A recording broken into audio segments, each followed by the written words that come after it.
Boa tarde, crianças. Nós vamos começar agora a nossa aula de ciências. Quero pedir para que vocês abram, por favor, o livro na página 106.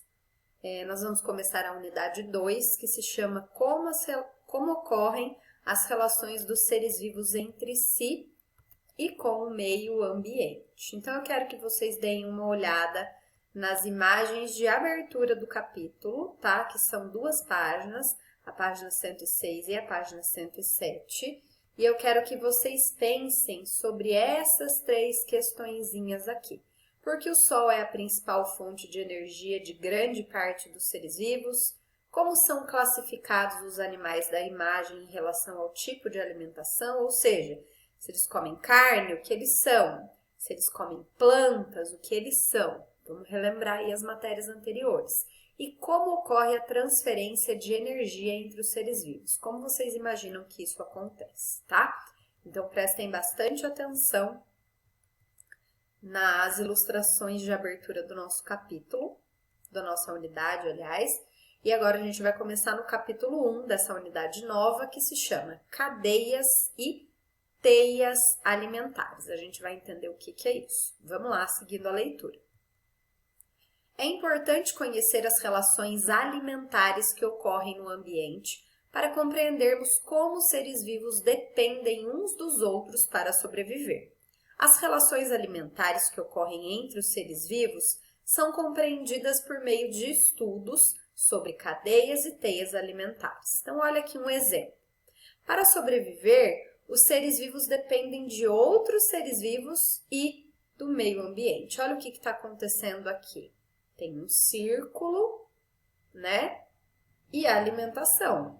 Esse grandão se alimenta deste aqui, este se alimenta desse, esse se alimenta desse e esse aqui se alimenta dos resíduos desse grandão aqui. Olha que interessante.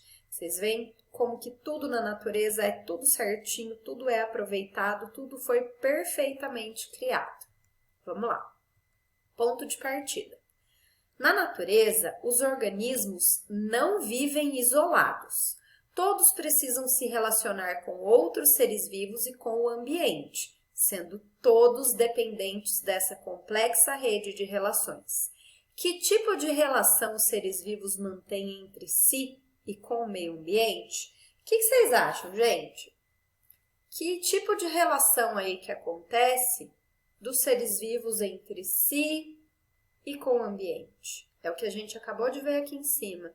Eles se alimentam uns dos outros, eles auxiliam a natureza e a natureza os auxilia.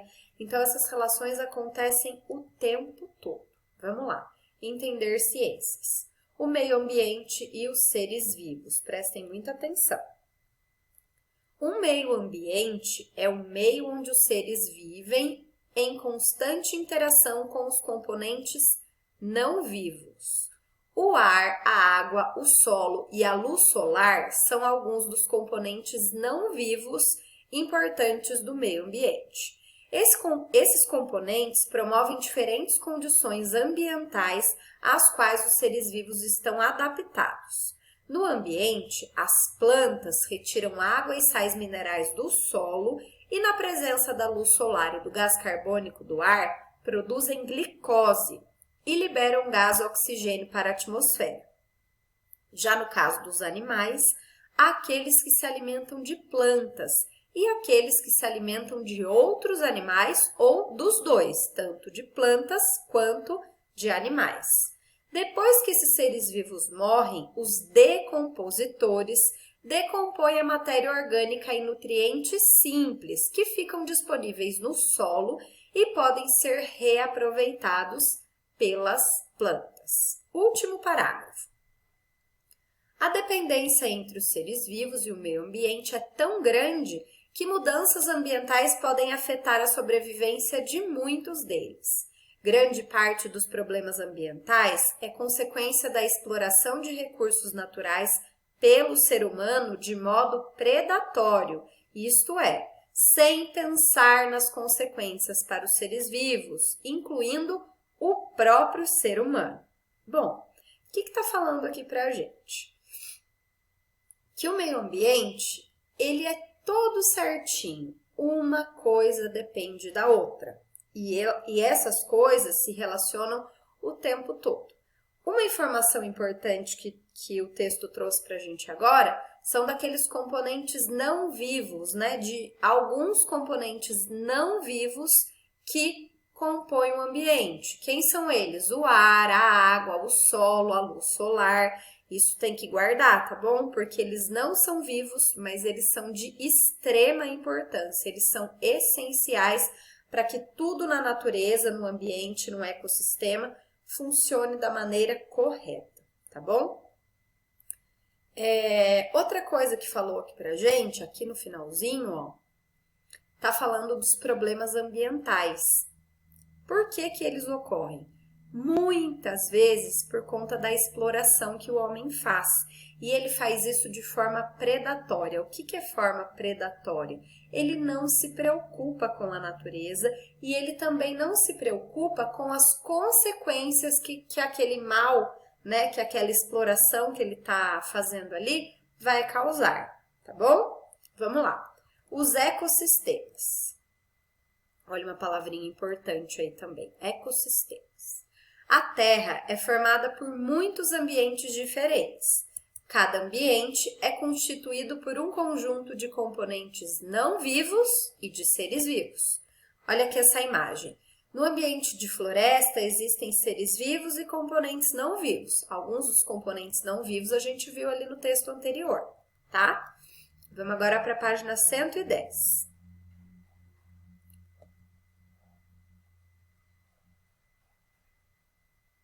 Os seres vivos e os demais componentes do meio ambiente estão em constante interação. Os componentes vivos são denominados bióticos. Então, toda vez que a gente for falar de alguma coisa na natureza que tem vida, que é um componente vivo, ele é chamado de biótico. Bio é vida, tá bom? Então, todos os componentes vivos são chamados de componentes bióticos. Seguindo a leitura. Os componentes não vivos são denominados abióticos, tá? Esse A significa não e o bio, vida. Então, é que não tem vida. Biótico tem vida e abiótico não tem vida. Guardem isso aí que é muito importante. O conjunto constituído de componentes bióticos que interagem com componentes abióticos denomina-se ecossistema. Então, os componentes bióticos, ou seja, aqueles que têm vida, interagindo com aqueles componentes abióticos, que são aqueles que não têm vida, eles são denominados ecossistema, tá bom? Vamos lá. Uma floresta e um oceano são exemplos de ecossistemas naturais. Já um aquário e um jardim são ecossistemas artificiais, porque são resultado da ação humana. Natural, tudo aquilo que foi criado pela natureza. Artificial, aquilo que foi criado pelo homem, tá bom? Até a água acumulada entre as folhas de uma bromélia, que é um tipo de planta, pode ser considerada um ecossistema no qual vivem muitos seres vivos, a maioria visível apenas com o uso de microscópio. Olha aqui a imagem. Um aquário é um ecossistema artificial. Nele, a interação dos componentes bióticos e abióticos. Número 1. Observe a imagem de um ecossistema de lagoa e indique no quadro quais são seus componentes bióticos e quais são seus componentes abióticos. Então, aqui embaixo, ó, a gente tem um quadro, tá bom? E vocês podem indicar aqui para mim 2 componentes bióticos, ou seja, 2 coisas aqui na imagem que têm vida, e 2 componentes abióticos, ou seja, 2 componentes da imagem que não têm vida, ok? A próxima página que nós temos aqui, página 111, ela é um trabalho, tá bom? Que a tia Marília vai dar para vocês fazerem em casa, valendo nota. A página 111 e a página 112 são questões sobre esse trabalho, tá bom? Agora a gente vai lá para a página 113 para a gente começar o nosso segundo título de hoje. o nosso segundo título é O Sol, a principal fonte de energia. Vamos começar. As plantas e as algas verdes são seres autótrofos, pois produzem o seu próprio alimento, ou seja, autótrofo é o ser que produz o seu próprio alimento. As plantas, elas produzem o seu alimento por meio da fotossíntese, que é um processo que depende da luminosidade. A maior fonte de luz em nosso planeta é o Sol, e por isso ele representa a principal fonte de energia para esses seres vivos. Para que ocorra a fotossíntese, é preciso, além de energia luminosa, água, sais minerais e gás carbônico. Durante o processo de fotossíntese, a energia luminosa é absorvida pela clorofila, que é o pigmento de cor verde que tem nas plantas, e transformada em energia química, que é armazenada na forma de uma substância denominada glicose, que é um tipo de açúcar. Olha aqui, as algas utilizam a luz solar para realizar a fotossíntese. Tem uma curiosidade aqui sobre o fitoplâncton, que eu quero que vocês leiam. E nós vamos para os exercícios da página 114. A glicose produzida durante a fotossíntese fornece a energia para que as plantas e as algas realizem as atividades necessárias para a sua sobrevivência. Na fotossíntese, também ocorre a liberação do gás oxigênio, utilizado para a respiração celular da maioria dos seres vivos.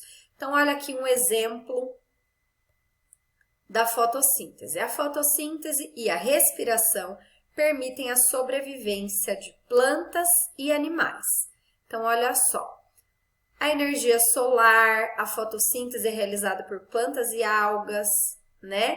Ela suga o gás carbônico e a água, que nós liberamos água e gás carbônico quando a gente expira, e ela libera para a gente o oxigênio e a glicose. Olha só, respiração realizada por animais, plantas e outros seres vivos aeróbicos, que são micróbios e aqueles micro-organismos que a gente só vê com a ajuda de lente de aumento, com a ajuda do microscópio, tá bom? Então, aqui a gente tem um exemplo bem simples de como a fotossíntese funciona e de como ela é importante não só para as plantas, mas também para a gente, tá? Número 1. Justifique a frase.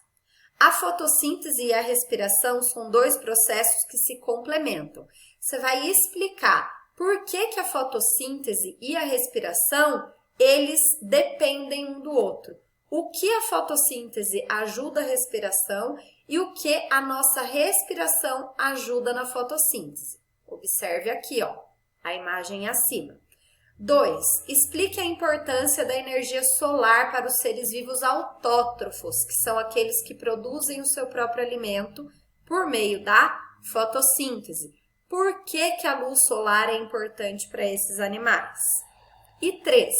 De acordo com a imagem, como os animais aproveitam essa energia solar usada na fotossíntese? Como, gente, que os animais, eles aproveitam essa energia solar que as plantas precisam? Tem alguns animais que se alimentam do quê? Se alimentam de plantas. Não é importante que as plantas estejam saudáveis para que os animais possam também se alimentar e ficar saudáveis? Então, pensem sobre isso para responder essa questão, tá ok? A nossa aula de ciências por hoje é só. Qualquer dúvida é só me chamar. Um beijo!